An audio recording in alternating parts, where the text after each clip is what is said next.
মাত্র ১০০ টাকা পারিশ্রমিকে নির্মাতা সালমান হায়দারের শেখ রাসেলের আর্তনাদ চলচ্চিত্র চলতি বছরের জানুয়ারিতে চুক্তিবদ্ধ হয়েছিলেন ঢাকাই সিনেমার আলোচিত অভিনেত্রী অপু বিশ্বাস।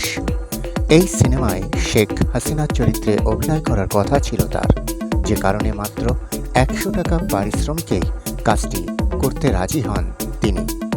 সেই সময় সংবাদ মাধ্যমে অপু বলেছিলেন, সিনেমাটির গল্প শুনে এক বাক্যে রাজি হয়ে যায়। ঐতিহাসিক এই সিনেমার অংশ হতে পেরে ভালো লাগছে। আশা করছি কাজটি দারুণ হবে। শুটিংয়ের জন্য প্রস্তুতি নিচ্ছি। তবে মাস ঘুরতে না ঘুরতেই অপু জানান যে সেই সিনেমা থেকে নিজেকে সরিয়ে নিয়েছেন তিনি, সেটাও নাকি চুক্তি হওয়ার পরের মাস ফেব্রুয়ারিতে।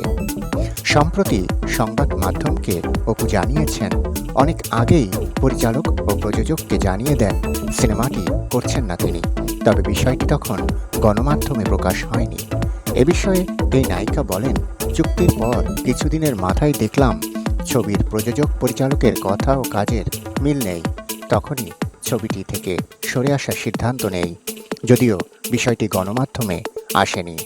উল্লেখ্য, অপু বিশ্বাসকে সবশেষ দেখা গেছে লাল শাড়ি সিনেমায়, যেখানে তার বিপরীতে অভিনয় করেছেন চিত্রনায়ক সাইমন সাদিক। তথ্যসূত্র গুগল নিউজ, দৈনিক ইত্তেফাক। শুধু দর্শক মণ্ডলী, চ্যানেলটি সাবস্ক্রাইব করে সবাই পাশে থাকবেন, ভিডিওগুলো লাইক, কমেন্ট এবং শেয়ার দিবেন, একটু সাপোর্ট করবেন। ধন্যবাদ সবাইকে।